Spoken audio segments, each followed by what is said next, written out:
sistémicas primarias.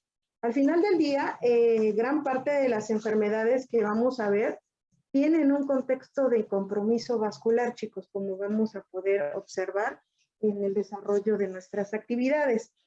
Mañana es un tema muy importante que vamos a tocar también y me interesó mucho acomodarlo de esa forma porque justo cuando hacen las rotaciones, pues de los padecimientos que más vemos son las artropatías inflamatorias, artritis reumatoide, artritis idiopática juvenil, lupus, dermatomiositis. Entonces, procuré que fueran como que los temas más frecuentes. Esta parte del tema que vamos a ver, que habla de las vasculitis sistémicas, si bien a lo mejor en la consulta de subespecialidad no es muy común, para seguimiento sí lo es para la hospitalización y también lo es para el médico de primer contacto. Vamos a ver que aquí se encuentra la vasculitis más frecuente en pediatría, que es la púrpura vascular. Noten así, les comentaba, tenemos que incluir nuestra presentación, los contenidos, y lo que nos toca abordar es exponerles en forma general de qué trata el abordaje de vasculitis primaria para que ustedes puedan tener un poco más de claro esta situación de los subtemas que se involucran en este apartado. Se va a hacer una descripción de la clasificación que se tiene actualmente de vasculitis primaria a través de unos casos clínicos prototipo y más significativos. Y con esto, bueno, pues vamos a dar el abordaje diagnóstico en forma general, tratamiento igual, para que ustedes tengan pues una idea de acercamiento de lo que se realiza, que generalmente es un abordaje multidisciplinario, y concluiremos con estos aspectos que acabamos de exponer. Algo importante, chicos, en relación a las generalidades, es que hablar de vasculitis no es hablar de una sola entidad. Como en la diapositiva se los dejé escrito, son un grupo, o sea, son varias entidades que cada una tiene sus características, por eso es un grupo heterogéneo de entidades clínicas que tiene como un factor denominador común alteraciones de tipo inflamatorio en la pared de los vasos. Yo los invito a que revisen la diferencia entre vasculitis, vasculopatía, por ejemplo, que ahí hay una alteración, pero es más morfológica, ¿no? que de un contexto inflamatorio. Entonces, aquí esto es lo que caracteriza a estas entidades. Hay un proceso que se va a dar en la pared del vaso y que está dado dependiendo del depósito celular que se dé o que se encuentre debido al estímulo. Puede ser, como aquí está enlistado, un proceso inflamatorio por células neutrofílicas, eosinofílico o mononuclear. De las entidades que les comentaba que es púrpura vascular, pues obviamente lo que más esperamos encontrar es un infiltrado inflamatorio mononuclear y sin ningún otro contexto que nos esté condicionando un hallazgo de lesión o que tengan granulomas, etcétera, que también pueden dar un proceso inflamatorio. Las mismas infecciones por virus pueden darte una inflamación, pero no por eso es de tipo reumatológico. Ojo. Y hablar de vasculitis, pues ustedes cuando ahorita vamos a dar la siguiente diapositiva, observan que en nuestro organismo tenemos pues desde la punta de los dedos, todo nuestro cuerpo tiene vasos sanguíneos, ¿no? Y que derivado de esto pues tenemos ese aporte sanguíneo que requiere para una buena oxigenación y todas las funciones que se van a dar a través de estos vasos, ¿no? Aquí lo que vemos es que en las vasculitis, una manera didáctica de llegar a hacer un abordaje y de hacerle pues una propuesta de diagnósticos es que realizaron una clasificación dependiendo qué vasos afecta, si son vasos de gran calibre, mediano o pequeño calibre. Y de ahí han observado que esto conlleva una serie de manifestaciones clínicas que nos pueden orientar para un tipo de vasculitis primaria. En forma general, las vasculitis primarias son poco frecuentes en la edad pediátrica, a excepción, les repito, de la púrpura vascular, poliarteritis nodosa y enfermedad de Kawasaki, que son comunes en la edad pediátrica. Y bueno, como ustedes pueden ver aquí en este corte transversal de un vaso, lo que estamos viendo pues es justo la presencia del infiltrado inflamatorio en el espesor de la pared de los vasos. Entonces, este infiltrado nos va a hacer cambios en la luz del vaso. Estos cambios en la luz van a traducir la clínica que tenga el paciente. Si lo que predomina es el proceso inflamatorio con las células que se encuentren, puede que haya extravasación de los eritrocitos. Y esto lo traduce clínicamente un paciente con lesiones purpúricas. Pero como esto pues es generalizado, se van a confluir. Algunas lesiones pueden condicionar disminución o estrechez de la luz del vaso y esto condiciona pues obviamente isquemia. Entonces el paciente en esa zona que esté pues disminuida esa estrechez va a condicionar que les dé claudicación, shunts vasculares a nivel visual, eventos vasculares cerebrales de tipo isquémico, por ejemplo. Hay otras entidades que por el tipo de depósito, repito, vascular, celular, que tenga nivel vascular, puede condicionar que se monte una respuesta, sobre todo un estímulo de producción de anticuerpos, los famosos ANCA. Y vamos a ver que hay un subtipo en específico que puede condicionar necrosis de los tejidos porque se va a hacer un granuloma.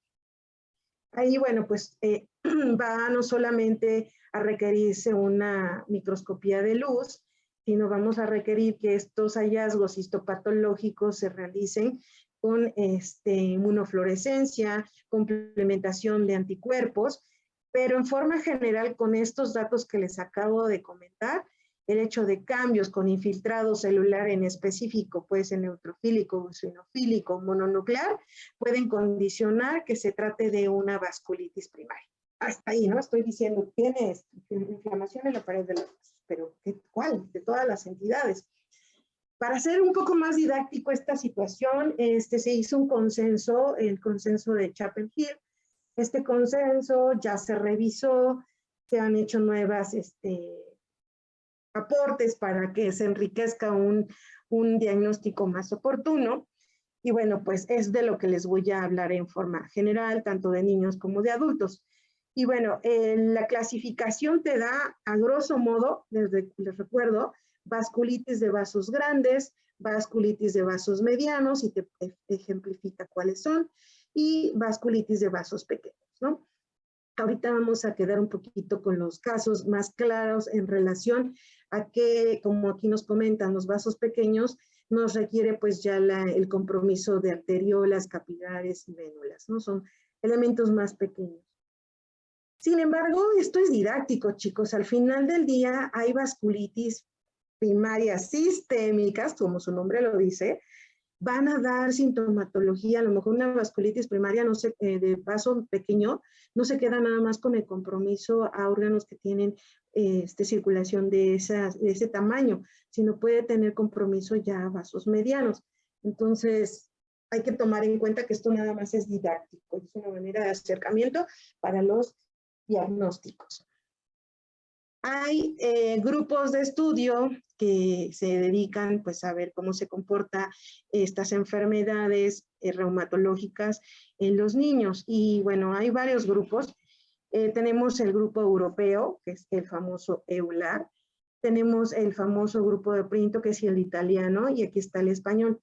En América, o sea, el Colegio Americano de Reumatología, es más enfocado a adultos. Sinceramente, es del parteaguas de toda esta clasificación. Sin embargo, de acuerdo a estos primeros reportes y aportaciones para las vasculitis primarias, este grupo de estudios de diferentes lugares, se llama EULAR Printo Press, revisaron, como ustedes lo pueden ver, hacer una nueva reanálisis de cómo están las características, qué traducción clínica nos están dando, o sea, qué fenotipo y cuáles son los vasos y que efectivamente se están involucrando para la afectación de esa clínica en particular. Y lógicamente, pues los hallazgos histopatológicos. Y de esta suerte, junto con lo que ha trabajado el Colegio Americano de Reumatología, esto, como ustedes notan aquí a pie de página o de pie de diapositiva, tenemos, ay, quiero mi flecha, tenemos que se hizo la revisión de esto en el 2013 del consenso de Chapel Hills, y bueno, así didácticamente te dejaron pues vasos grandes, vasos medianos y vasos pequeños. Y se notó, como les dije, que no solamente en vasos pequeños se dependía del infiltrado que se estaba encontrando a nivel histopatológico, sino que también teníamos traducción serológica con anticuerpos de tipo ANCA. Y de ahí, bueno, pues hicieron ciertos subtipos, ¿no? Vasculitis que están con granulomas, poliangitis microscópica es el más característico, sin compromiso a nivel pulmonar, pero de tipo asmático. Y con aquellos que sí tienen un compromiso, que pueden tener granulomas con poliangitis, y que es una granulomatosis con poliangitis, que antes le llamaban de Wegener. Tenemos otras, que es la de Schurer-Strauss, que actualmente se le llama vasculitis granulomatosa eosinofílica, por el tipo de infiltrado que está predominando. Y aquí sí hay un componente previamente, ya sea de comportamiento clínico precedente de asma o que en ese momento se esté dando el contexto. Tenemos otras que, bueno, pues los consideran, como les dije, que son vasculitis, pero están mediadas por complejos inmunes y que al final del día, pues bueno, algunas se catalogan como vasculitis secundarias. Tal es el caso del lupus, que es el prototipo de vasculitis sistémica, pero es una vasculitis secundaria. Entonces, cuando yo les diga cuáles son las vasculitis primarias, estamos hablando de estas, en las cuales, según Chapel Hills, nos dice que se pueden ser de vaso grande. Y para el contexto pediátrico, la importante o prototipo es la arteritis de Takayasu. Tenemos la arteritis de células gigantes que se puede presentar. Es muy raro, pero afecta a adultos mayores, a aquellos pacientes que llegan a tener más de 60 años y que, pues, como les digo, afecta a vasos de gran calibre. Vasos medianos, bueno, pues el prototipo es la enfermedad de Kawasaki, poliarteritis nodosa, que es una entidad generalizada, y aquella que solo tiene traducción cutánea, denominada poliarteritis cutánea. Tenemos la vasculitis predominantemente de vaso pequeño, y como les dije, se subdivide de acuerdo a si hay o no granulomas y si tenemos algún contexto de anticuerpos, que ya lo mencionamos. El prototipo de una vasculitis de vaso pequeño no granulomatosa es la púrpura vascular, antes ya denominada púrpura de Heno-Scholler. Y tenemos otras que, bueno, pues no están clasificadas, que al final del día, pues hay que darles un seguimiento para ver en qué termina. Pueden terminar siendo vasculitis secundarias a una enfermedad como lupus, o no están clasificadas porque no cumple con todos los criterios que se requieren para una entidad en particular. Y en recientes fechas, pues también se identificó a la enfermedad de Behçet como una vasculitis primaria. Vamos a entrar de lleno, pues, con los casos clínicos en relación a la presentación de estas entidades. Para no entrar en atorarlos y para que presten atención, es pues el caso de una vasculitis de vasos grandes. Esta es la ficha de identificación, como ustedes pueden ver, afectando al género femenino de un adolescente de 14 años con 2 meses de edad, nacionalidad mexicana. Ojo, cuando ustedes revisan esta entidad, que más adelante vamos a dar un pequeño esbozo de esto, se habla que las vasculitis de vasos grandes es más frecuente junto con la enfermedad de Kawasaki de afectar en gran medida a población asiática. Pero bueno, aquí es una paciente de nacionalidad mexicana, estudiante de secundaria. No refería antecedentes de importancia, ni heredofamiliares, ni personales patológicos, ni del desarrollo. Aquí lo que nos están refiriendo pues es ¿cómo se llama? La línea del tiempo, que está refiriéndonos en días cómo fue el comportamiento signológico y sintomático de esta paciente. Inició, bueno, pues con cefalea de predominio bitemporal ofensivo. Ella había presentado esta cefalea sin predominio de horario. Algunas veces pues tenía que requerir tomar antiinflamatorios no esteroideos, pero no tenía respuesta a los mismos. Y bueno, pues decidimos tomarle en cuenta derivado a que fue constante. Se agregaron síntomas constitucionales, como ustedes pueden ver, de los que sobresalen en agosto es astenia y adinamia. Y para octubre no había remisión de estos síntomas, más bien se agregó fiebre, esta fiebre cuantificada en 39 grados centígrados de predominio vespertino. Comentaron que esta sintomatología, como aquí está especificado, habitualmente cuando la sintomatología era muy intensa, el paciente llegaba a tomar antiinflamatorios no esteroideos, pero fue hasta enero que la paciente pues ya tenía un acúmulo de evolución en el contexto de la sintomatología general y ya nos estaba refiriendo una pérdida ponderal de 7 kilos. Y bueno, pues a esto se agregó mareo, ¿no? Como aquí se está comentando, y decidieron acudir con facultativo, que al momento de hacer el abordaje de la exploración, identifica hipertensión arterial, específicamente en el brazo izquierdo. Y con esto, bueno, pues no la mandó como una vasculitis de vasos grandes, pero sí como hipertensión arterial, y pues con la sintomatología sistémica para descartar una enfermedad autoinmune.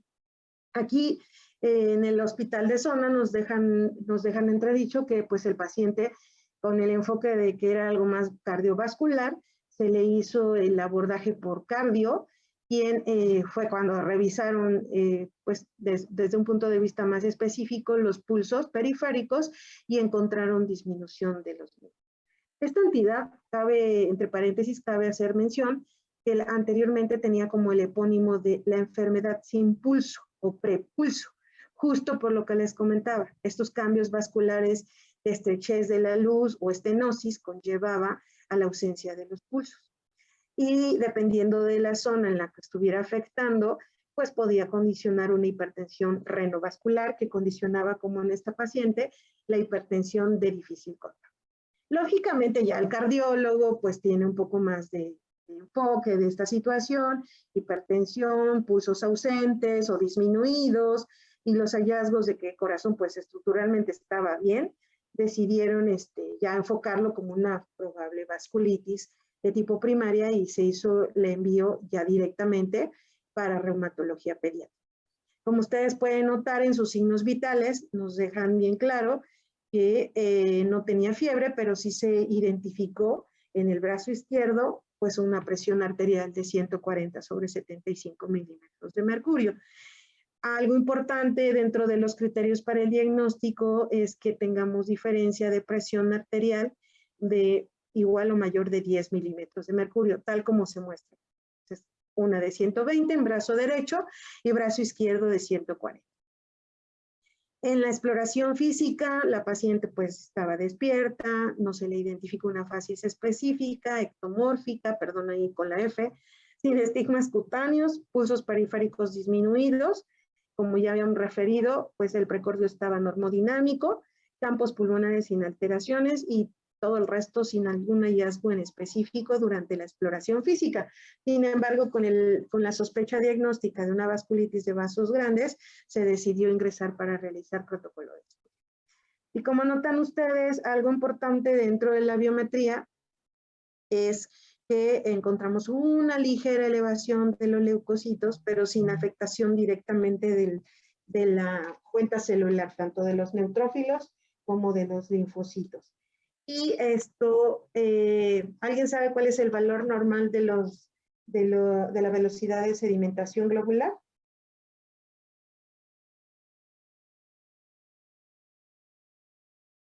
¿Nadie?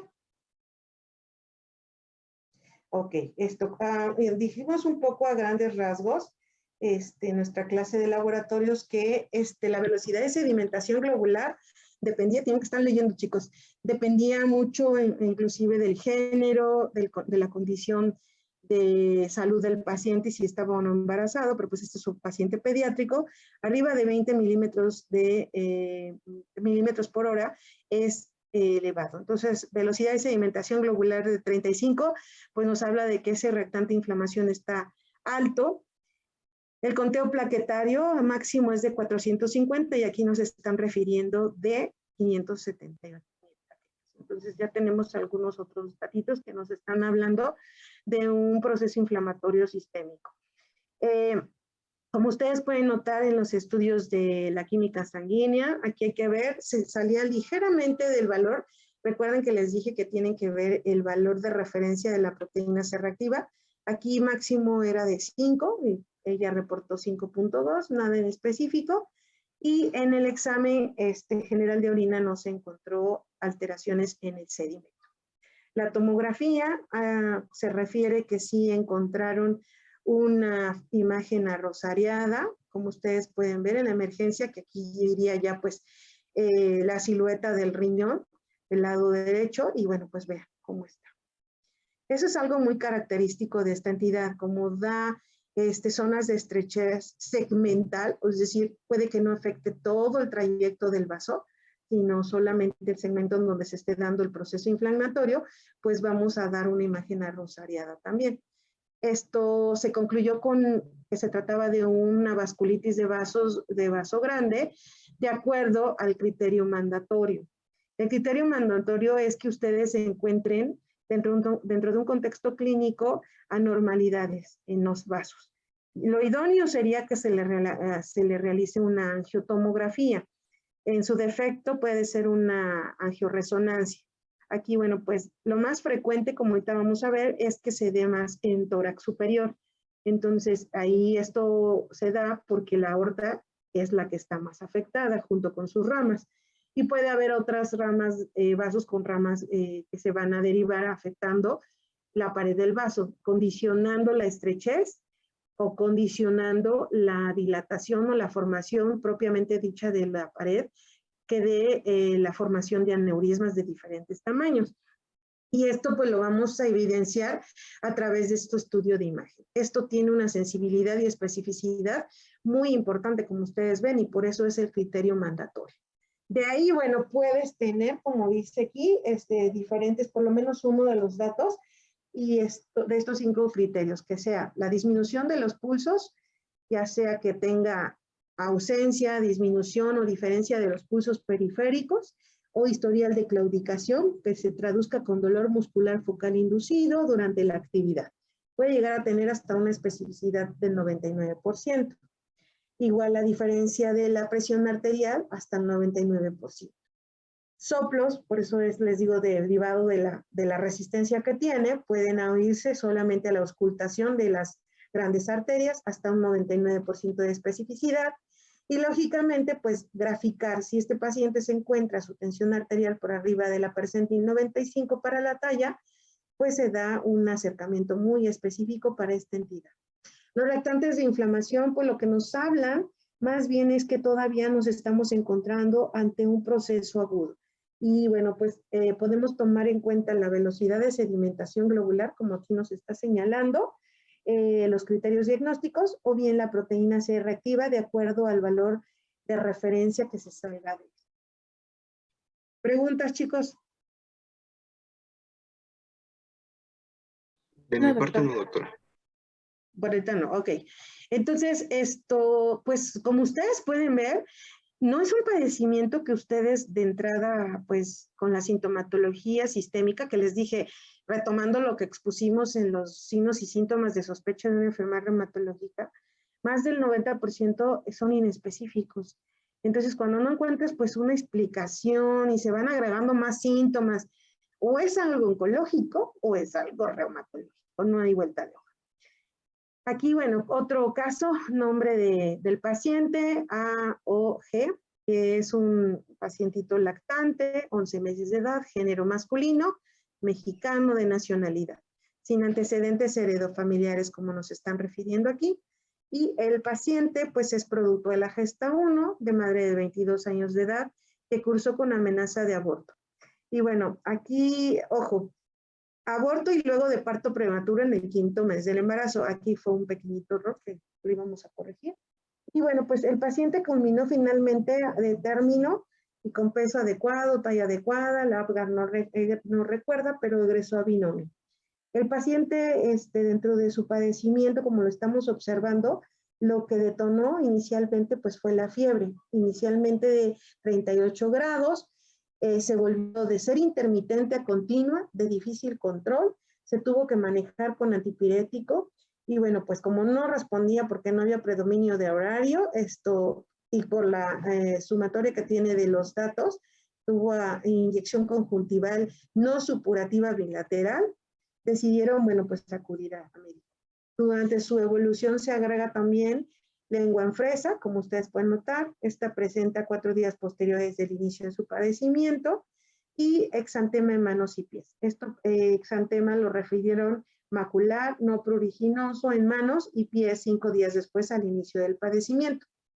Posteriormente, se volvió generalizado, difuso, y bueno, pues lo que les preocupó, por así comentarlo, fue que se agregó diarrea líquida sin moco ni sangre en número de 5 evacuaciones al día durante 2 días. El paciente recibió diversos medicamentos, de los cuales no recuerda la dosis. Fueron antipiréticos, como notan ustedes, y antibióticos derivado a que persistía con fiebre y la sintomatología que se comentó. A pesar de esto, con horario, refiere la mamá no mejoría, y persistiendo febril decide acudir a su hospital de zona, en donde, bueno, pues se ingresó a observación y se mandó a un tercer nivel con las sospechas ya de la edad, la clínica establecida del paciente de una probable enfermedad de Kawasaki. Y bueno, pues la consigna era una valoración tanto de reumatología como cardiología. Llega al servicio de admisión continua y bueno, pues lo único que nos destaca aquí, un poco de febrícula, no le encontraron ninguna otra alteración. A la exploración física lo que destacó, pues que se notaba todavía irritable, pálido, con faringe hiperémica pero no supurativa, el cuello cilíndrico sin adenopatías, tórax normolineo, campos pulmonares bien ventilados y sin fenómenos agregados. El abdomen sin alteraciones, no visceromegalias, y en este momento, bueno, pues ya no tenía eritema ni edema. Lo que sí, bueno, se encontró una pequeña adenopatía a nivel axilar del lado izquierdo de menos de 1 centímetro, no doloroso, no adheridos planos profundos, o sea, nada de características de alarma. Sí fue valorado por el servicio de cardiorreuma, como ustedes pueden ver. Cardiología reporta pues que no tenía alteraciones, estaba el corazón en su lugar, no había alteraciones de conexión y vasculares a nivel arterioventricular y ventrículo arterial. Y bueno, pues el contexto que llamó la atención es que sí se reportó una ectasia coronaria derecha e izquierda y una función biventricular conservada con una fracción de eyección ventricular del 66%. Ya con esto, chicos, pues lógicamente no hay duda, ¿no? Tener ya un aneurisma o una ectasia nos habla efectivamente de que sí se trata de esta vasculitis de sospecha diagnóstica de mí.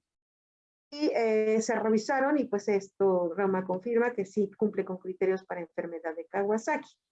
Esta enfermedad de Kawasaki, como les dije, pues es una de las unas vasculitis de las más frecuentes, se considera la segunda más frecuente en nuestro país, y afecta más a lactantes, tiene un pico de presentación más en edad de los 2 años, y bueno, se caracteriza por tener un proceso inflamatorio sistémico, de ahí que tenga la fiebre, el ataque de estado general, el rash, y bueno, puede ser causa de complicaciones cardiovasculares adquiridas, en este caso la formación de aneurismas, y esto es lo que le confiere la morbilidad y hasta la mortalidad en estos pacientes.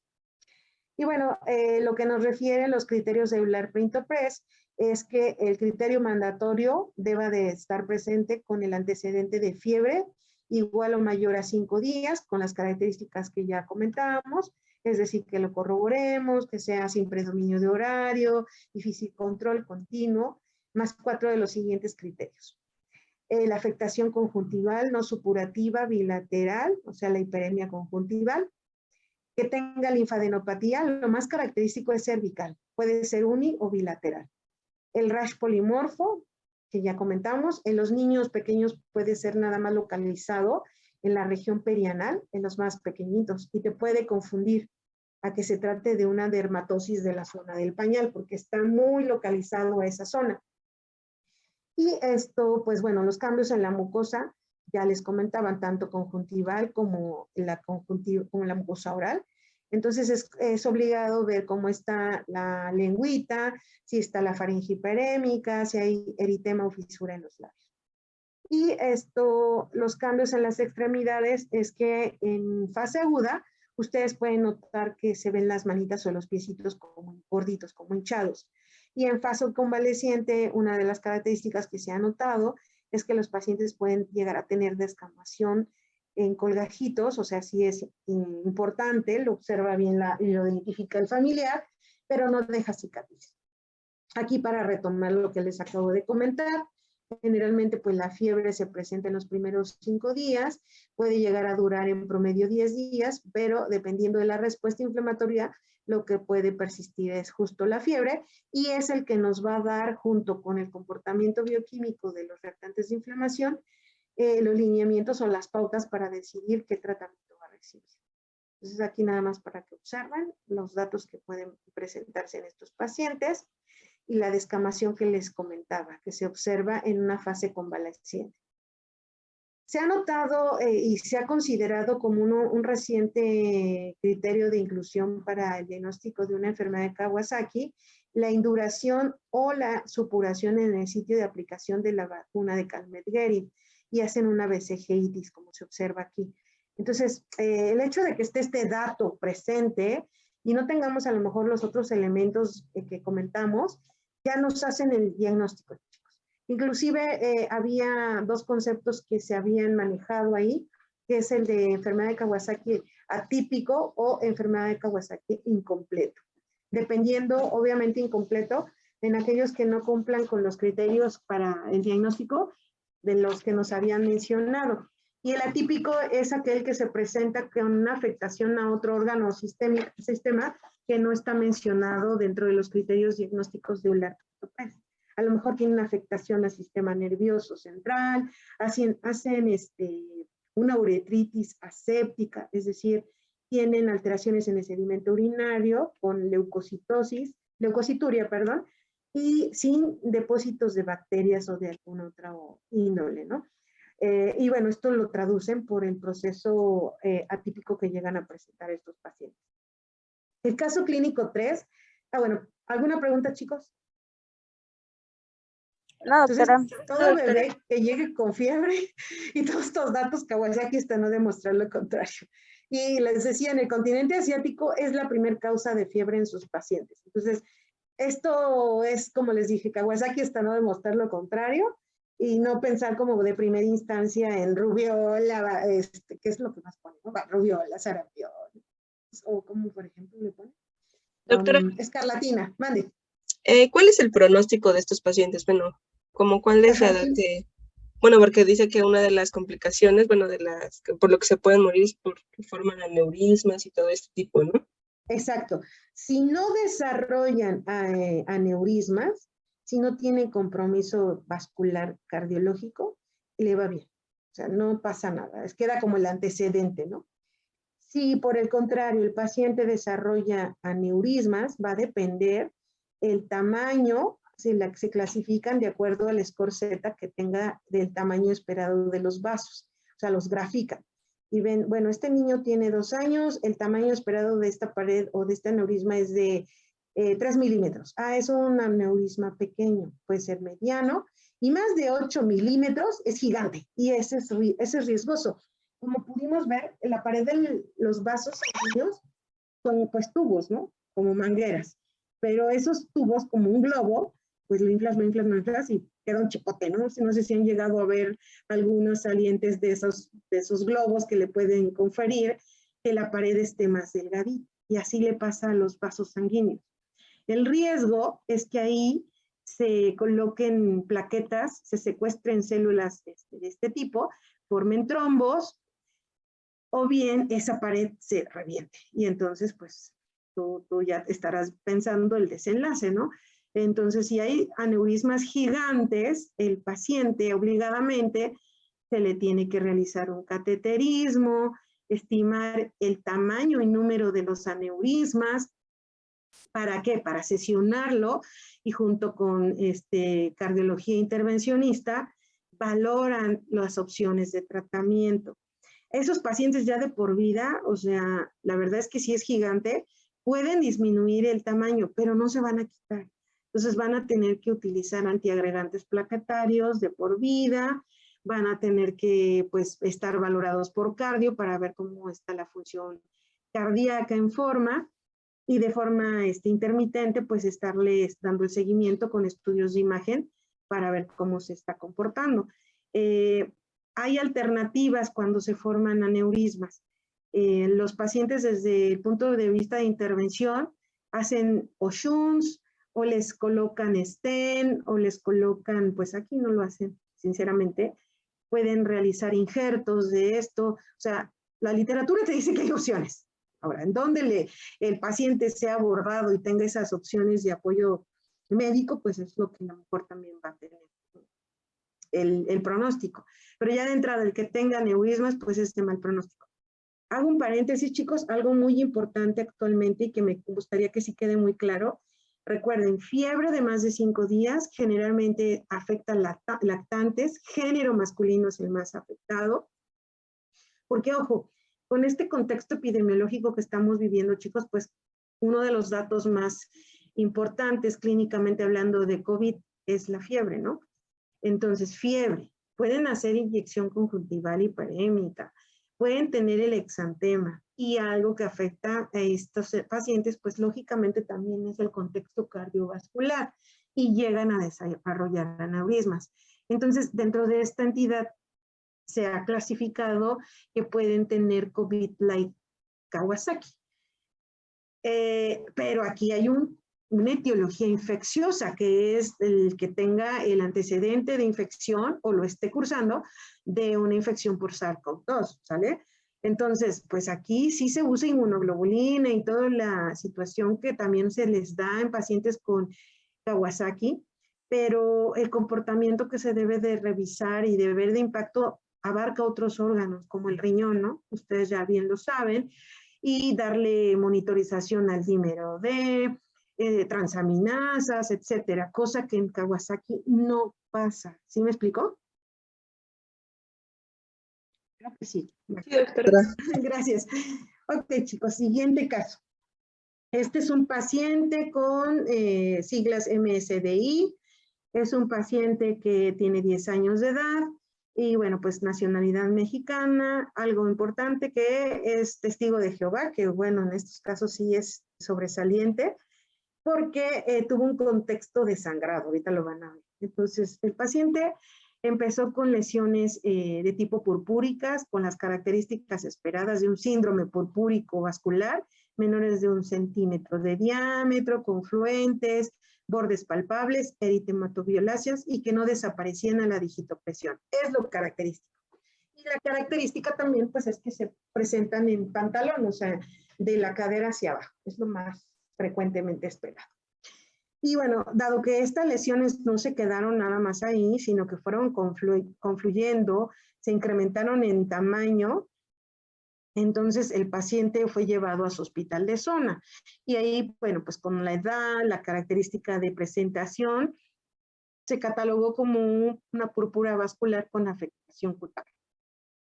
Sin embargo, bueno, pues decidieron ingresarlo porque pues tenía las lesiones muy exacerbadas y permaneció pues ahí internado por una semana. Comentan en la nota que se dio manejo con esteroide intravenoso, no fueron muy específicos en hacernos referencia en el manejo de las dosis, pero bueno, se dejó comentado esto. Se egresó de esa hospitalización con prednisona por vía oral, 50 miligramos por 3 días y posteriormente con un esquema de reducción con objetivo de retirada. Pero el paciente, bueno, derivado a que no respondió bien con este manejo que les acabo de mencionar, volvió a acudir a su hospital. ¿Por qué? Porque volvieron a exacerbar y a incrementarse las lesiones de tal suerte que pues, se notaron hasta donde se empezaron a extender. Y bueno, ahí decidieron acudir después de una semana al Hospital de la Raza debido a que no mejoraban y ahí decidieron pues ingresarla para observación. Se le tomaron 2 estudios básicos que ya les había comentado para pues diferenciar bien el diagnóstico, ¿no? Por un lado, la biometría hemática, Les comentaba que la púrpura vascular no tiene afectación al conteo plaquetario. Y 2, el examen general de orina lo realizas con el objetivo de identificar si hay o no alteraciones en el sedimento urinario. De lo contrario, bueno, pues es un factor pronóstico y se tiene que decidir ingreso. Aquí, como ustedes pueden encontrar, si bien no es muy significativo, sí se le encontró reporte de eritrocitos en el examen de orina y albúmina, cosa que no debería estar presente. Ante los datos que se refieren, se decidió ingresar y bueno, pues se agregó también, a pesar de esto, pues dolor abdominal y tuvo una evacuación disminuida de consistencia, vómitos y alteraciones en la sintomatología, a nivel abdominal y al día siguiente pues una evacuación de sangre fresca.